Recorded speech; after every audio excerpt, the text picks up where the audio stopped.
What's up, guys? It's Cam or Camo here, and today I'm going to be explaining to you fantasy football in a nutshell, and I'm also going to explain why people are yelling at the TV about their fantasy team every Sunday, or yelling Christian McCaffrey's name as he's sprinting towards the end zone for a touchdown.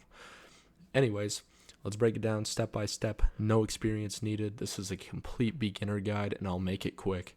Basically, you build a team of NFL players, and you earn points based off their real-life performance. Step 1, you're joining a league, so you can join through ESPN, Sleeper, Yahoo, or NFL. There's also other leagues out there, but ESPN and Sleeper are the most popular. League sizes, usually 8, 10, 12 people. Most competitive are 10 to 12 people, in my opinion. And you compete weekly against other players in the league, which are usually your friends, but you can also play online. Step 2, you're drafting your team. So basically, you take turns picking real-life NFL players, and a typical roster would look like 1 quarterback, 2 running backs, 2 wide receivers, a tight end, a flex, which means it can be a running back, wide receiver, or tight end. They can fill that spot. And then you got some bench spots, and you got an IR spot, which is injured reserve. And those are kind of just optional settings. Your league might have like 2 or 3 IR spots. It might have 1. There are draft strategies and rankings as well online to help you guide your picks. ESPN, Sleeper also kind of help guide you through that with their own personal rankings during your draft. Moving forward, you set your weekly lineup. So you choose your starters and your bench players before Sunday games and before Thursday games. Got to be careful on that because some games start on a Thursday and some are even on a Monday. Injuries, matchups, and bye weeks affect your decisions, so you got to pay close attention. You manage your team week by week. And the scoring system, this is probably the hardest part for everybody because you're wondering how in the world does a real-life performance translate into a fantasy performance. So, most typically, you're going to be in a single PPR league, which means you get 1 point per reception. So every time your wide receiver, your tight end, your running back catches a pass, they're going to get 1 point.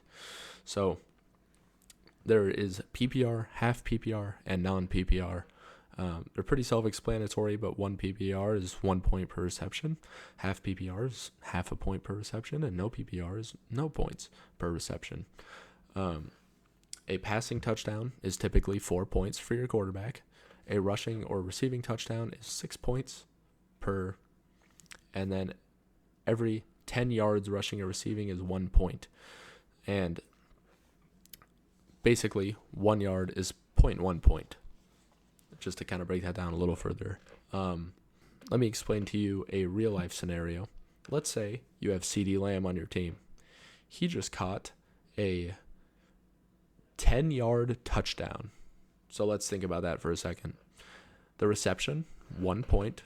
And let's assume we're using PPR here. His reception is 1 point. The 10 yards is also 1 point. And the receiving touchdown is 6 points. So that is an 8-point play. And of course, his stats over the entire game get added up. And that is his total for the week. So that would be 8 points in total. And moving on. You got your weekly matchup, so you're going to face off against a new team each week. Highest scoring team wins that matchup, and the season standings are based on your win-loss record. Moving forward, waiver wire is a free agent pool of undrafted players. You can pick them up at any point. Sometimes there's like a waiting period after Monday night games. Trades, you can swap players with other teams in your league, and these can help improve your roster as the season goes on. And lastly, we'll just talk about the playoffs. So these usually start in week 14. In my opinion, they should always start in week 14. They should never go to week 17 because if a team in the NFL in real life is doing really good, maybe they rest some of their players in that week 17 game. And playoffs are usually 3 weeks. So the top teams based on record make it into the playoffs, and it's elimination rounds until the final. And then the final is the fantasy championship, and this is for all the marbles. So the final 2 teams face off in the championship game, and the winner gets the bragging rights, of course. That's the most important. And then the prizes or the trophy, whatever your league does for that winning player. But anyways, that's pretty much fantasy football in a nutshell. So please like, comment, subscribe for any tips or strategy or weekly updates. I can't go further into this. And please drop your league questions below. If you need to win or if you want to win, talk to me because I can help you do that. Anyways, thank you guys for listening. I appreciate it. If you got any advice, if you got any questions, leave them down below and have a good one. See ya.